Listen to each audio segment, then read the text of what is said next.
Welcome, geometry students, to the review sheet, pages 97 and 101. Let's get started right away, please. Get out your review sheets and let's check your work and see how you guys are doing. Let's take a look at numbers 1 and 2. Numbers 1 and 2, the direction state to sketch the next object in the sequence. So here we go. This one here could be a little difficult, but what I'm going to draw your attention to is that we have a point here and a point here on the ends of this green shaded area, and then we have a point here and a point here, and then we have one here and have one here. Now, by drawing that to your attention, I think what's going to happen is you're going to see a lot easier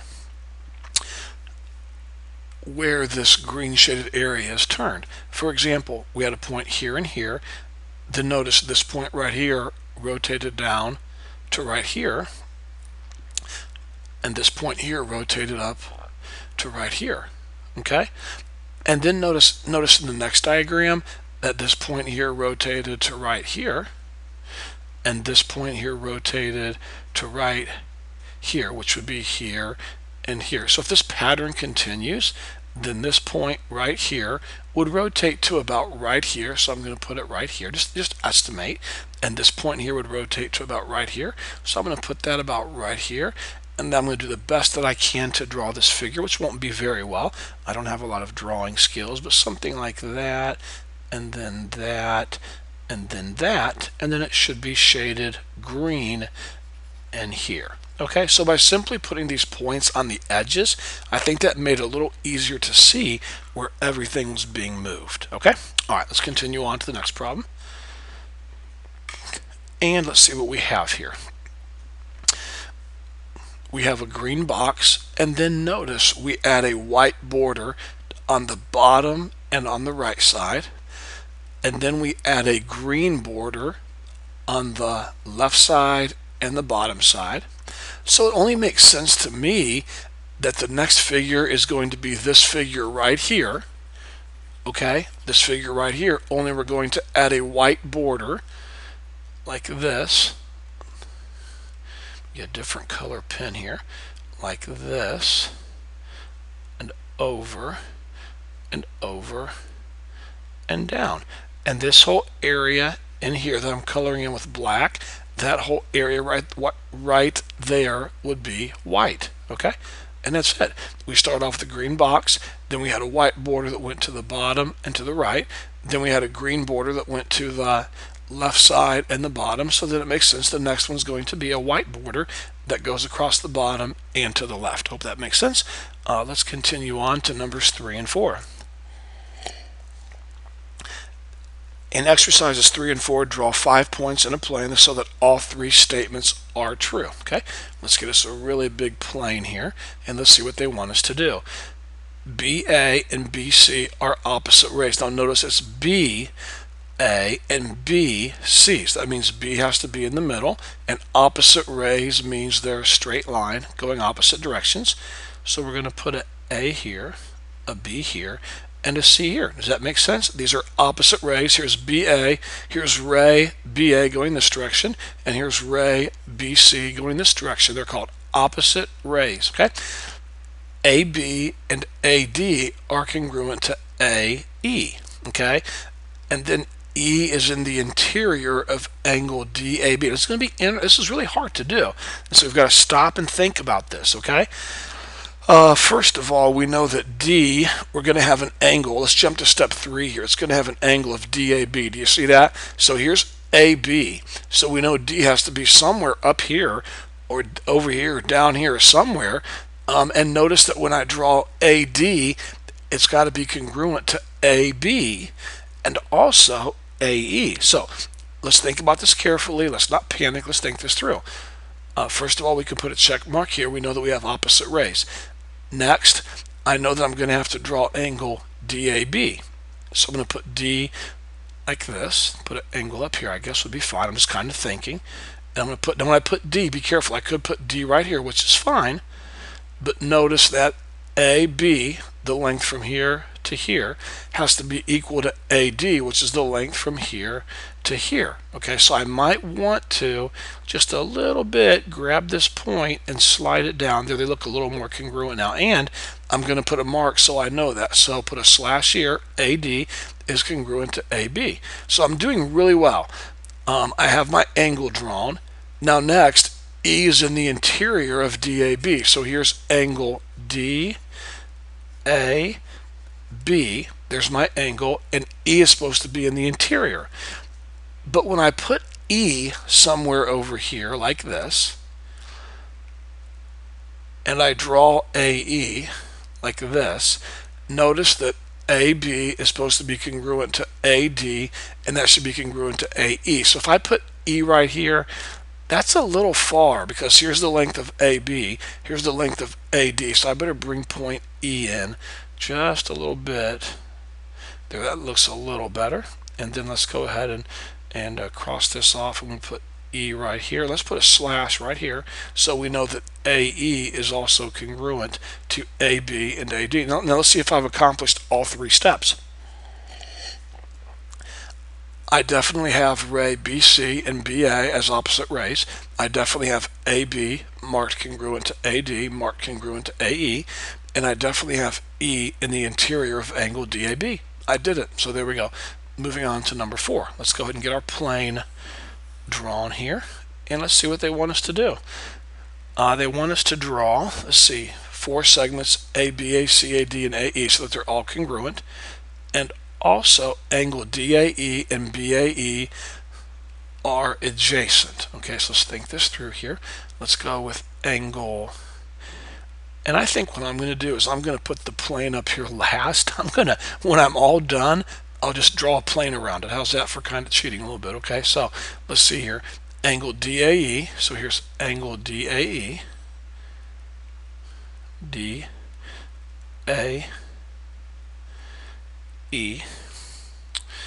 and then we're going to have angle BAC or BA, let's see, BAE, so BAE, so here's B. There we go.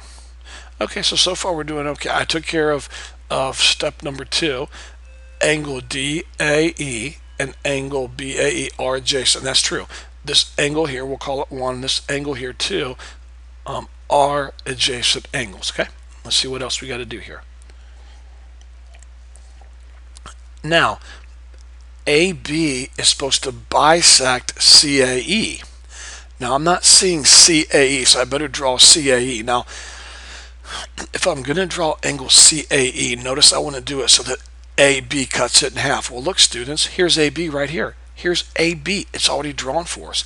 And we know that AB is supposed to bisect angle CAE, so AB has to be right in the middle of angle CAE. Now, look, students, angle CAE is really the same thing as angle EAC. You can reverse those letters. So here's E, here's A. So I'm going to put C right down here, and that's pretty good. I like that. So let's see what we have so far. Supposedly ray AB is supposed to bisect angle CAE. So here's angle CAE, and this is supposed to be right in the middle of that big angle. So let's make sure that it is. We're going to put a congruent symbol here and a little mark here. So now we know this angle here with 1 dot and this angle here with 2 dots is congruent because of 1 mark and 1 mark. Thus we know that AB has to be a bisector. So we're doing pretty good. So we've drawn our adjacent angles. We've drawn angle CAE so that AB bisects it. Now we just need AB to be congruent to AC, to be congruent to AD, to be congruent to AE. Well, that's easy. Let's just move the points around. So as it stands right now, AD, the length of AD looks pretty similar to the length of AE. That's pretty good. Probably B should be moved out just a little, I think. Not much, but just a little, about right there. And then probably C also could stand to be moved just a little bit, I think, to make it. There we go. And so now we're going to do this. We put a mark here. AC is congruent to AB, congruent to AE, congruent to ED. I have now accomplished all three goals. Okay, moving on to number 5, 6, 7, and 8. These should be pretty simple, and so let's have a really quick, let's work through these pretty quickly. Okay, here we go. Now students, let's see what the directions say. Use the figure to find the segment length. The segment length. Okay, now let's fill all this in. Okay, let's just start at the beginning and fill all this in, students. Now watch carefully how I do this.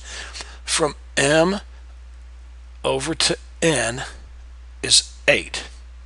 However, notice that there's a slash here and a slash here, which means P is right in the middle of MN. So if MN is 8, then MP has to be 4 and PN has to be 4. But look at this. There's also one slash here, which means SM is congruent to MP and also PN. So I know now that this little segment right here is 4 also.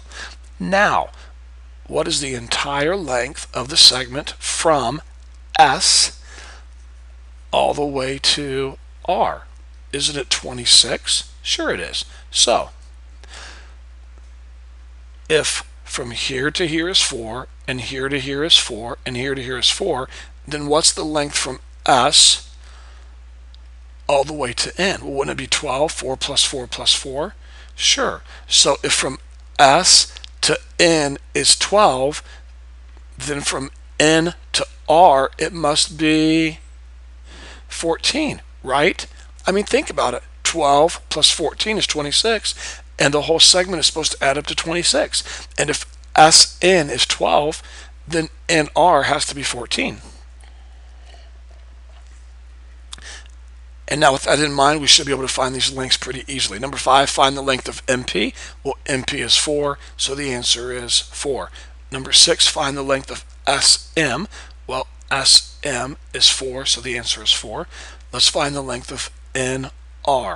Well, from N to R is 14, so the answer would be 14. And now we're going to find the length of MR. From M, right here,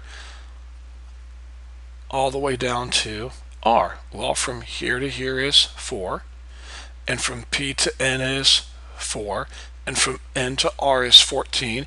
If you add those up, you will get 22. So the length of MR is 22. Pretty simple.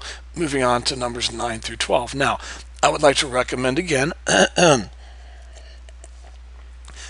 we probably should just simply go through this picture, this diagram, and just label some angles real quick. For example, please stay with me, students. Follow my pen here, okay? From D to B to F, that angle right there is 90 degrees.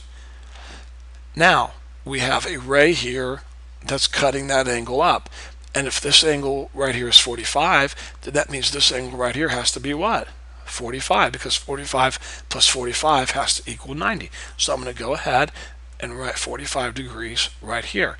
Now, I would like to show you something else. We have a straight angle right here, ABC, okay? And we know a straight angle from, let me change colors here, from here all the way over to here has to be 180 degrees. Well, we already know this here is 50. And we know this angle here is 45, and this angle here is 45. If you add up 45 plus 45 plus 50, you get 140. All right? 140. Well, if this plus this plus this is 140, then this angle right here has to be 40.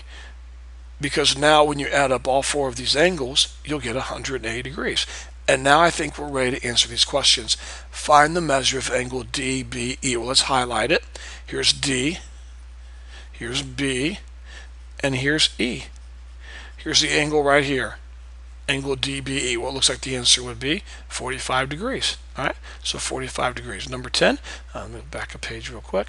Number 10, find the measure of angle FBC. So here's F, and then to B, and then to C.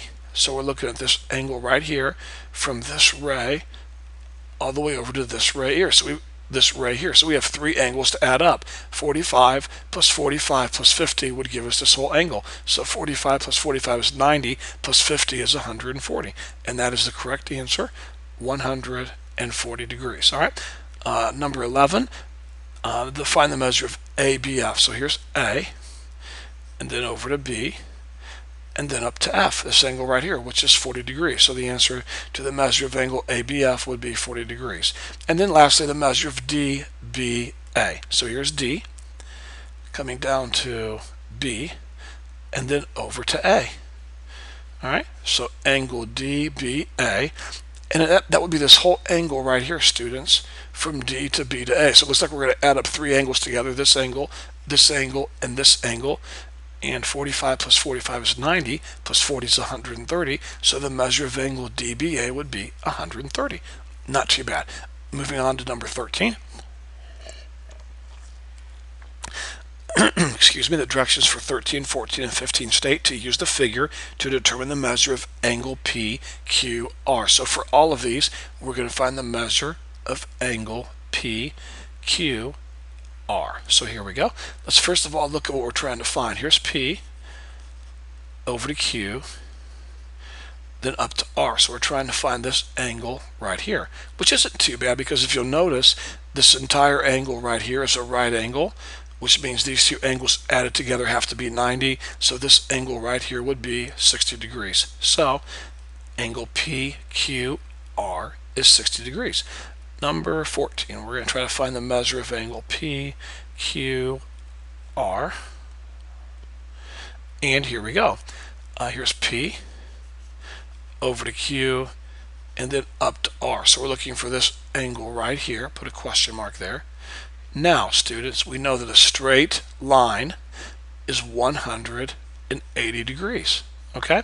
So we know from here all the way to here, the measurement's 180. So we have two angles that have to add up to 180. This angle right here and this angle over here. So obviously, angle PQR from here to here to here has to be 110 degrees because 110 plus 70 is 180. And then number 15. Let's see what we have here. Angle P, then over to Q, and then over to R. So we want this whole angle right here. Look carefully. This whole angle right here. Now let's think this through for a second, students, okay? First of all, this angle right here is 50. And we know this angle right here is 90. And we know because we have a straight line right here, a straight line, we know that all three of these angles, this angle, and this angle, and this angle have to add up to 180. So we have 50 plus 90 is 140. So this has to be 40 right here because 50 plus 90 plus 40 is 180. Now, what angle are we trying to find? Angle PQR. So here's P, down to Q, and down to R. So we're trying to find this angle right here. This angle right here is comprised of two angles.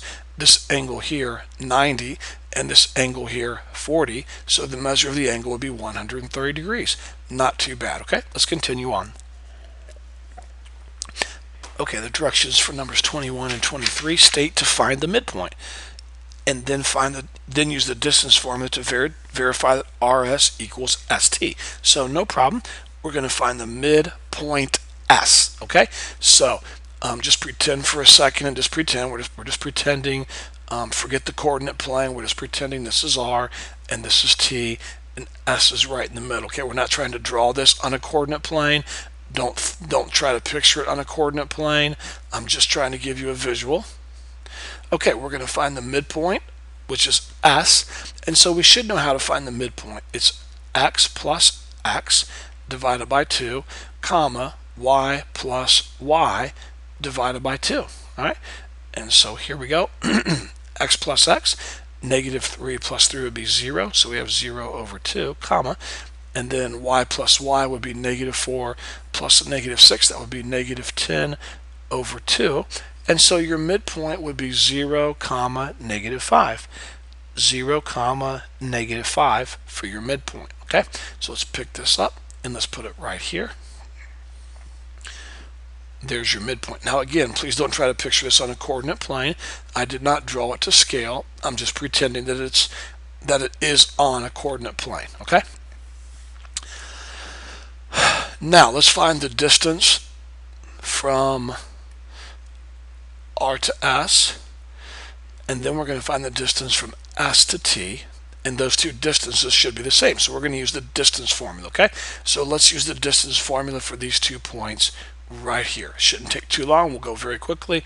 The distance formula is, sorry about that, is x minus x quantity squared plus y minus y quantity squared. So here we go. X minus x, negative 3 minus 0 is negative 3, and when you square negative 3 you get 9, plus y minus y. So negative 4 minus a negative 5. If you need to use a calculator, feel free to type that into your calculator. Negative 4 minus a negative 5 is 1, and 1 squared is 1, and so the distance would be the square root of 10. So the distance from r to s is the square root of 10. Now let's find the distance between these 2 points, okay? And so here we go. Distance formula again, it's going to be x minus x, so 0 minus 3, quantity squared would be 9. 0 minus 3 is negative 3. When you square a negative 3, you get positive 9, plus negative 5 minus a negative 6 would be 1.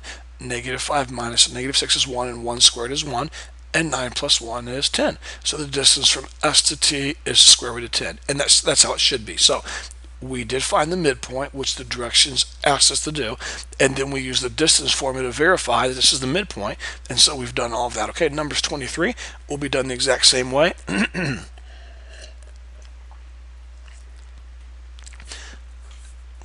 And here we go. Again, I'm not trying to draw this like it's on a coordinate plane, and so please understand that. I'm just getting you a visual. That's all I'm trying to do. Negative 3, 8 is point R, and 4, 1 is point T, and S will be right in the middle. And let's find the midpoint, okay? The midpoint, of course, is x plus x divided by 2, comma, y plus y divided by 2. So here we go. X plus x, negative 3 plus 4 would be 1 divided by 2. And then y plus y would be 8 plus 1, that's 9. 9 over 2. So the midpoint for number 23 would be 1/2, comma, 9/2. So there's the midpoint. Let's pick this up, and we're going to put it right up here, and there, put it right down here, and there's the midpoint, point S. Now let's use the distance formula, and here's the distance formula. X minus x, quantity squared, plus y minus y, quantity squared. And we're going to use this distance formula to find the distance between r and s, and then we're going to find the distance between s and t, and if s is truly in the middle, then this distance right here should equal this distance right here, okay? So let's see what happens. Here we go. All right, let's see. We have negative 3 minus 1/2 would be negative 3.5, which is, I better write this one out for you guys. Negative 3 minus 1/2 would be negative 3 minus 1/2, quantity squared, plus, and then we have y minus, and of course use your calculators. You should have a fraction button on your calculator. We have y minus y, so 8 minus 9.5, quantity squared. Well, negative 3 minus 1/2 is negative 3.5. That's the same thing as negative 7 over 2. And if you square 7 over 2, you're going to get 49 over 4. Look at it like this. Negative 3 minus 1/2 is negative 3.5, which is negative 7 over 2. Okay? And if you square the 7, you get 49. If you square the 2, you get a 4. And then plus 8 minus 9 over 2 is the same thing as 8 minus 4.5. 9 over 2 is 4.5 if you change it to a mixed number. So 8 minus 4.5 would be 3.5, which is 7 over 2. But if you square 7 over 2, once again, you get 49 over 4. If you add those two together, you get the square root of, let's see, 98 over 4. And we could do some simplifying on that, but there's really no need to.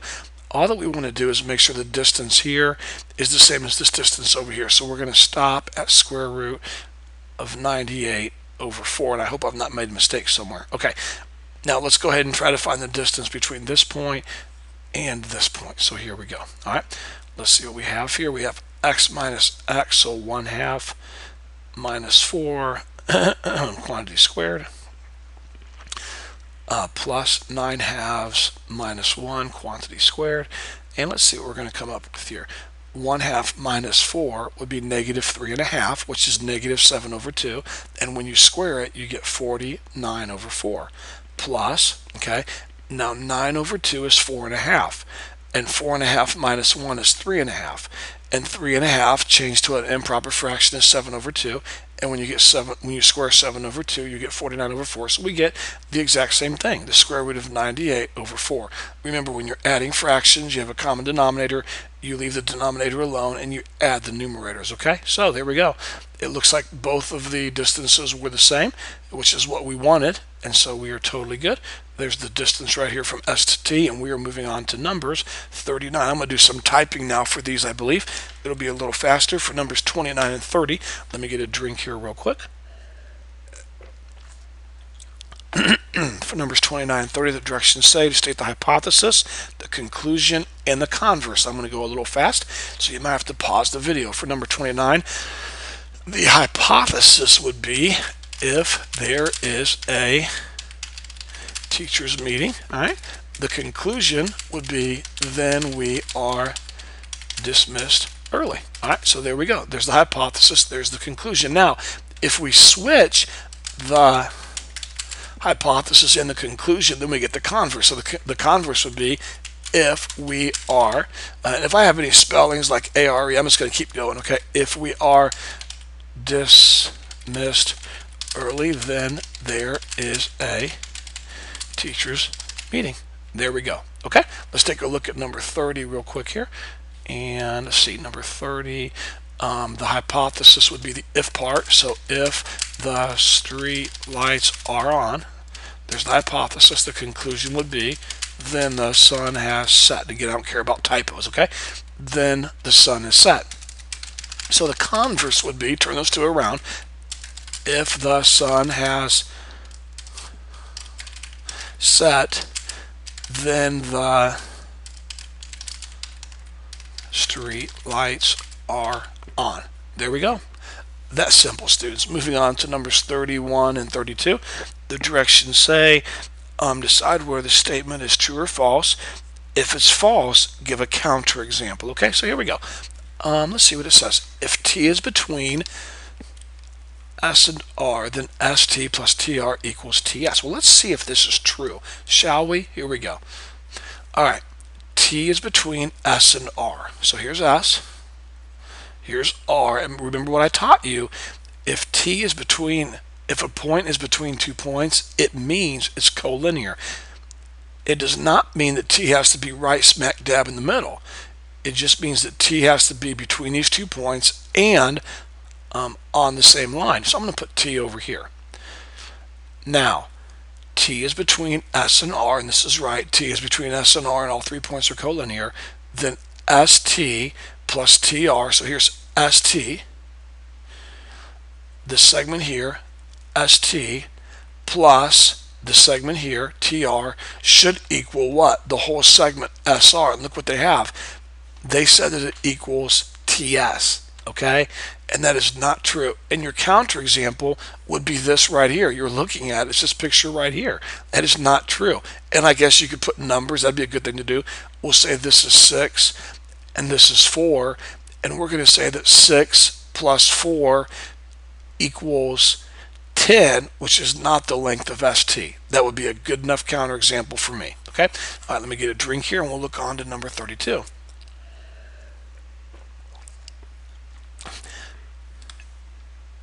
If POQ, so here's angle POQ, POQ, and QOR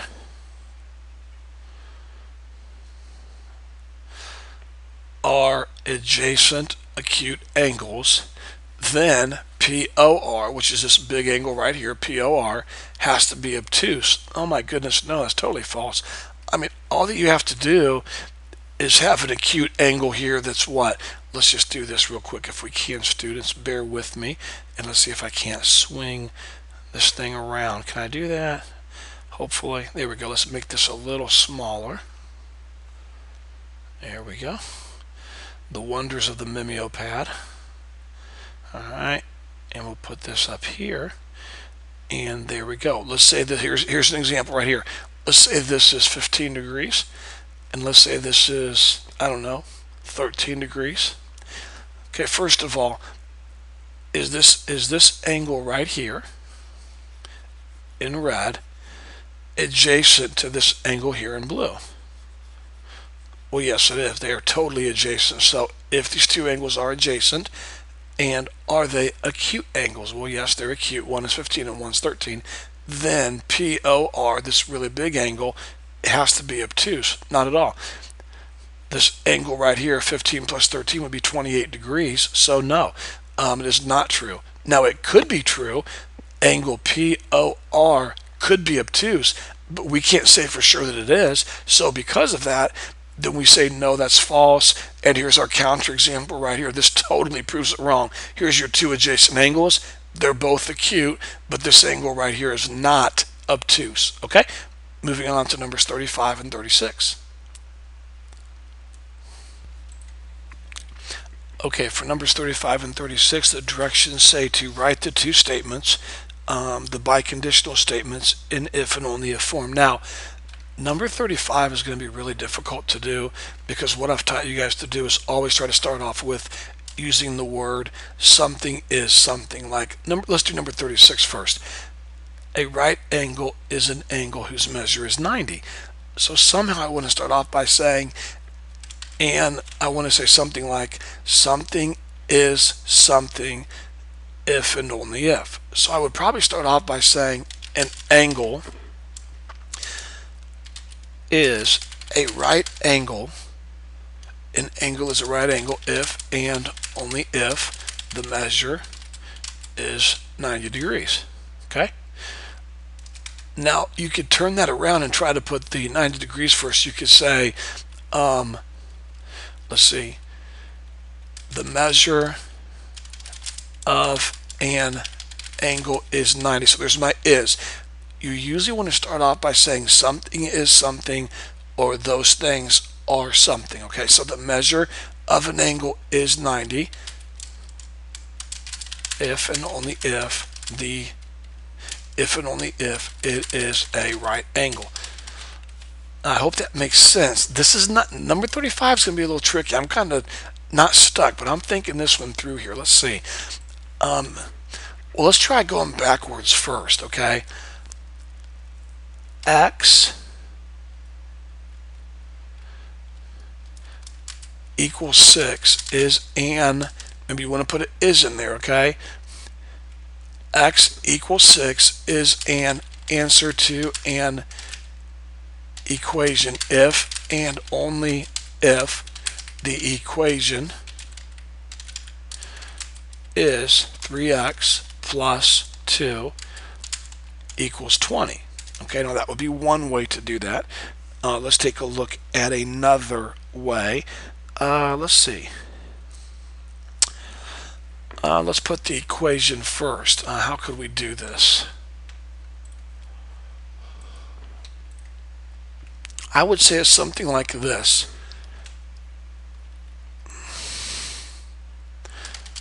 The equation is, there's my is. You want to start off with an is or an are. The equation is, the equation 3x plus 2 equals 20 is satisfied if and only if x equals 6. There we go. That's how I would do those two.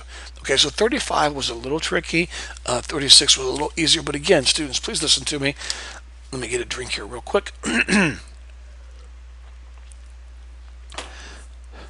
Whenever you are asked to write a biconditional statement, just remember that what you're trying to do is start off somehow in the biconditional statement, the if and only if statement, by saying something is something if and only if, or these things are something if and only if. You want to try to start off with an is or an are. That's really helpful if you'll remember that. Okay, all right, moving on to these very quickly. Let's see how we do, students.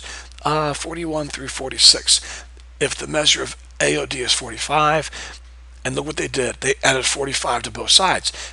They then said angle AOD plus 45 equals, and they also added 45 to 45 to get 90. So they added 45 to both sides. Hopefully you see that, and that would be the addition property of equality, and that should be letter E. All right, now let's take a look at this one here. Angle QPR is congruent to angle QPR. That's the reflexive property, okay? The reflexive property of congruence. We have a congruent symbol here, so it should be letter A, hopefully. Good. Okay, let's take a look at this one. If UV equals VW, then VW equals UV. And that's going to be symmetric, and it's the symmetric property of equality, not congruence, because we have equal signs here. So it's going to be the symmetric property of equality, and that's letter C, so let's cross that off. Letter number 44, if ST equals 10, then ST minus 5 equals 5. Well, if you'll notice, they subtracted 5 from this side, and they subtracted 5 from this side, so that is the subtraction property of equality. They subtracted 5 from both sides. Let's take a look here. Angle UVW equals 6 degrees, then 3 times this angle equals 18. So they multiplied this side by 3, and they multiplied this side by 3. That's going to be the multiplication property of equality, letter D.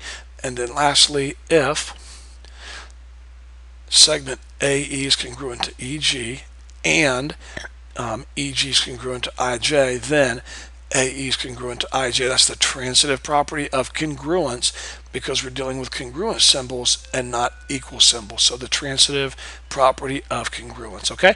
All right, let me get a drink here, and we're going to continue on. This is number 47, I believe.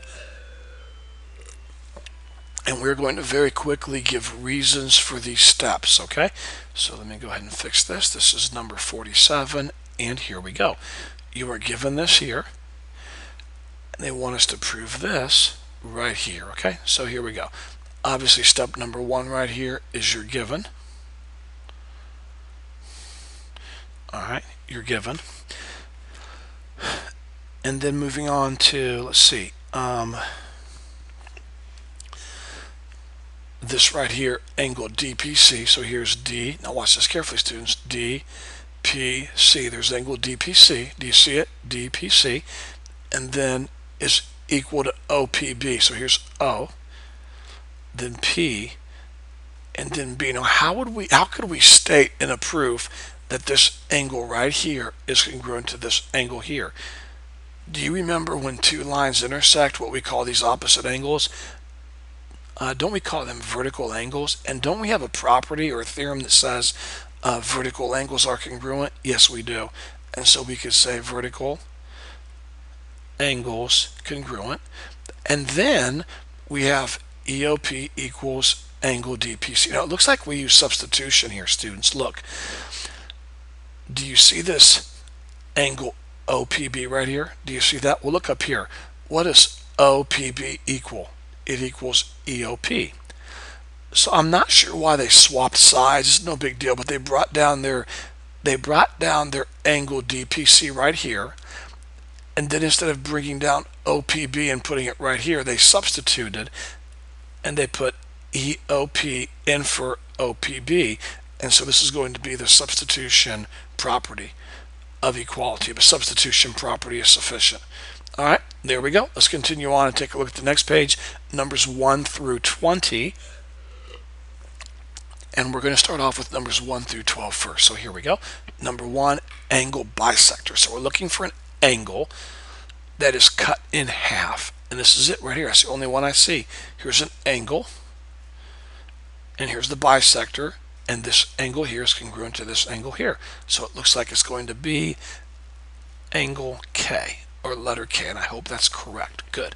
Okay, number 2 says 3 congruent angles. Well, this has 3 congruent angles. Let's see if anywhere else we see 3 congruent angles. I don't see it anywhere, so letter A has 3 congruent angles, 120, 120, and 120. All right, let's take a look at number 3. Complementary angles, 2 angles that add up to 90. Oh, let's see. Here it is right here. Here's a 90-degree angle right there. It's marked for you, 90 degrees right there. And this angle here and this angle here add up to 90. And so letter I, those two angles are complementary angles, okay? All right, number 4, we're looking for collinear points. That's interesting. That must be C. Do you see how all these points are on the same line right here? I'm going to guess that's C. Let's see if I'm right. Collinear points is C, yes. And so we're going to cross off C. Let's take a look at number 5, a segment bisector. So we're looking for a segment that's cut in half. A segment that's cut in half. I'm not seeing it. But I'm probably blind. There it is right here. Okay, so here's my segment. See it? And it's being cut in half by this black line. How do I know that? Because look, there's 2 marks here, 2 slashes here, and 2 slashes here. So that tells me that the distance from here to here is the same as the distance from here to here. So this would be my segment bisector, and that would be letter J. All right, letter J. All right, let's take number 6, vertical angles. Vertical angles, let's see here. Vertical angles, probably letter D, I would have to guess. Let me see if that's right. Yes, letter D. So here's vertical angles right here. You have 2 angles that are intersecting, or 2 lines that are intersecting, so we have vertical angles. Okay, number 7, adjacent angles. Oh, well, D could have been adjacent angles, but H is also. Notice this angle here with red and this angle here in green share a common vertex, and they share a common side right here. So it should be H. I hope I'm right. Should be H. All right. Oh, B. Okay, well, that's fine. Remember this, that let me fix my eraser. There can be sometimes more than one answer. I'm not trying to save face or anything. I'm just simply saying that these also would be adjacent. But I see now this is a better answer. These are also adjacent. So I would have accepted either one of those on a test. That's fine. Okay, perpendicular rays. Okay, perpendicular rays. Let's see. So perpendicular, and they've got to be rays. Let's see here. Oh, right here. Perpendicular means they form a right angle, and they have to be rays. Here it is. Here's a ray. Here's a ray, and they're perpendicular. So it should be letter F. Okay, good. All right, number 9, obtuse angles. Obtuse angle, an angle bigger than 90. Well, it looks like it'd be E. From what I can see, that's definitely an angle that's bigger than 90. So I'm going to say letter E is an obtuse angle. Okay, vertex of an angle, number 10. Vertex of an angle, right here. It's got the black point here. That's the vertex. I'm going to assume that's the vertex of an angle, letter G. And let's see if I'm right here. And number 11, congruent segments. So we're looking for 2 segments that are congruent. It's got to be this right here. Here's a segment with 2 slashes. Here's a segment with 2 slashes. So these 2 segments are congruent. So letter I. And then the only one left is H, supplementary angles. And these are let me pause and talk about this. These are supplementary. This angle here with 1 dot and this angle here with 2 dots, they're supplementary. In other words, they add up to 180 because this is a straight line. And a straight line always has a measurement of 180 degrees. Even though I put 108, don't ask me why. But anyways, so that means this angle here with 1 dot and this angle here with 2 dots have to add up to 180, okay? All right, let me get a drink here and we'll continue on. We're almost finished. Okay, they want us to find the distance of JL and the midpoint of JL. So here we go. Let's quickly find the distance of JL.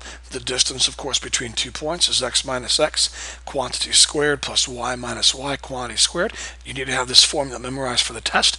And here we go. Let's find the distance of JL. So we have x minus x, that's 0 minus a negative 2. That would be 2 squared plus. And then y minus y would be 6 minus a negative 2, which is 8, quantity squared. And so we end up with 4 plus 64, which would be the square root of 68. Now, some of those can be simplified. I'm not going to worry about that. That's good enough for the test. Okay, now let's find the midpoint of JL. Well, the midpoint formula, you should have this memorized for the test, is x plus x divided by 2, comma, y plus y divided by 2. So here we go. You ready? X plus x. 0 plus negative 2 would be negative 2 over 2. And y plus y would be 6 plus a negative 2, which is 4 over 2. Negative 2 over 2 would be negative 1. and 4 divided by 2 is 2. So there's your midpoint right there, -1, 2. All right, number 14, let C lie between A and B. AB is 13, AC is 7. What is BC? Okay, well, let's get a picture of this. Always smart to get a picture. C lies between A and B. So here's A. It doesn't matter if we draw it to scale. No one cares. Not a big deal. There's C. C is between A and B. Now, it says here AB is 13. So from here to here is 13. AC, oh, my bad. I apologize, students. AB is 13. So the whole length from here all the way to the end, this whole length from A all the way to B is 13. Okay, and AC, that's from here to here, is 7. So I'm going to put a 7 right on top of that. They want to know what this length here is. Well, students, it's obvious CB has to be 6 because 7 plus 6 is 13. Or you can say 13 minus 7 equals 6. Okay, moving on to number 15, use the segment AB to state the reflexive property of congruence. Sure, that's easy because we know reflexive just means AB equals AB. Now that's wrong, and let me get a drink here. I did that on purpose to get your attention. On a test or a quiz, you need to make sure you look at this last word. Is it the reflexive property of congruence, or are they asking you to write the reflexive property of equality? Do you see what I'm saying? If it would have said equality, which it didn't, but if it would have, then you would use an equal sign. But it said instead of using segment AB, state the reflexive property of congruence, okay? And so we're going to have to use the congruent, sorry about that, we're going to have to use the congruent symbol right here, not the equals, because we want the congruence property, the reflexive property of congruence. So segment AB is congruent to segment AB. If it would have said equality, then we use an equal sign here. Number 16, use segments A, B, and CD to state the symmetric property of congruence. Okay, well, let's see. It's congruent, so we're going to say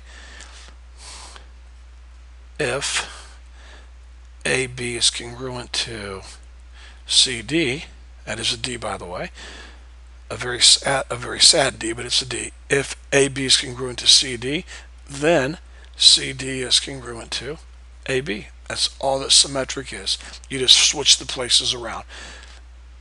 If AB is congruent to CD, then CD is congruent to AB. All right. Number 17, write the converse of the statement, if I think, then I exist. Okay. So the converse would be if I exist, then I think. Okay. If I exist, then I think. All right, moving on to number 18.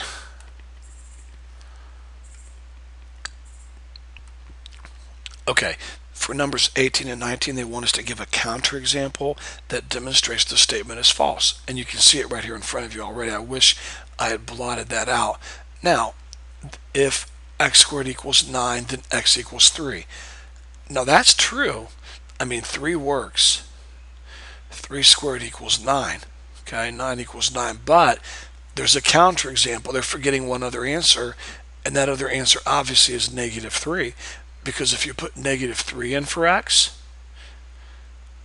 -3 squared is 9. Okay? So, give me a counterexample that proves this wrong. -3 is my counterexample. It's saying if you have this equation, then the answer is 3. And that's not true. -3 also exists. Okay? So there's your counterexample, -3. Okay? Number 19. Okay, now this is true. X does equal 1. Watch. Everywhere there's an X, I'm going to put 1. 2 times 1 is 2. Minus 1 equals 1, and 2 minus 1 is 1. 1 equals 1. However, this is not the only answer. There are other answers also. In fact, any real number will work. This is an equation in which the answer is infinite solutions. So pick any number you want. Let's try 5, okay? Let's put a 5 in for x. And let's see what happens. Okay, 2 times 5 is 10. 10 minus 5 equals 5. 5 equals 5. So there's your counterexample. And you're like, well, Mr. Earhart, what's my counterexample? X equals 5. You just put 5 into the equation and show that 5 works. Now, x equals 1 does work, but 5 works also. This is your counterexample. This is not always true. Okay, there's another one. Let's try 7. 2 times 7 minus 7 equals 7. 2 times 7 is 14. 14 minus 7 equals 7. 7 equals 7. So there's another counterexample. There are infinite amounts of counterexamples. Okay, and then lastly, number 20. Let me get a drink here real quick. And students, I think I'm going to type these and then erase them, so you have to pause the video and write them down if you need to. Okay, now look. Okay, here's your given. Angle AOC equals AOD. And notice they have that written right here. Okay, right here. And then notice your other given is angle AOC plus AOD is 180. And they have that right here. Okay, so your reason for step 1 would be it's your given, and the reason for step 2 would be it's given. Okay? All right, moving on. Now let's take a look at number 3. The measure of angle AOC plus AOC equals 180. Now look what they did. Watch this carefully, students. Do you see angle AOD right here? Sure you do. Look up here. What does angle AOD equal? AOC. So they substituted for angle AOD. They substituted angle AOC. And that's how they came up with this right here. So step number 3 is going to be substitution. All right. So step number 3 is going to be substitution. Okay. All right. Let's move on to number 4. Now, I believe in the book they call this distribution. I just call this simplifying. I have no problem putting the word simplifying. Because if you'll look at number 4 right over here, look, they have angle AOC plus angle AOC, which is the same thing as 2 times angle AOC. It's the exact same thing. Okay, so they just simplified it. Now look at step number 5. We had a 2 here, and we had 180. It looks like they divided this side by 2, and they divided this side by 2. So they divided both sides by 2 to get number 5. Okay, so for number 5, my reason would be division property. Okay, and then moving on to number 6. Okay, students, now let's look at step 6. Okay, number 6. Now look, the measure of angle AOC is 90. So look at number 5. If I've stated this angle right here is 90, then I can definitely state that it's a right angle. We know that if an angle measures 90, then it's a right angle. So the reason for that would be definition of a right angle. Okay, because the definition of a right angle is an angle that measures 90 degrees. And then look, if we know that we have a right angle right here, I don't think I have the picture yeah, I do not have the picture. I should have. I apologize to you. But if you look at the picture in your book on page 101, you'll see that because you have a right angle at angle AOC, then we can state that AB is perpendicular to CD. And students, that's also going to be definition of perpendicular lines. Because look, if 2 lines have a right angle, if 2 lines form a right angle, then they're perpendicular. That's the definition of perpendicular lines. 2 lines that intersect to form a right angle. That's the definition, and we have a right angle. In step 6, we stated we have a right angle. So if we have a right angle, then we can definitely state that we have perpendicular lines, because the definition of perpendicular lines says that if two lines intersect to form a right angle, then you have perpendicular lines. Okay, so that's it. I hope this review sheet's been a help to you. Call or email if you have any questions.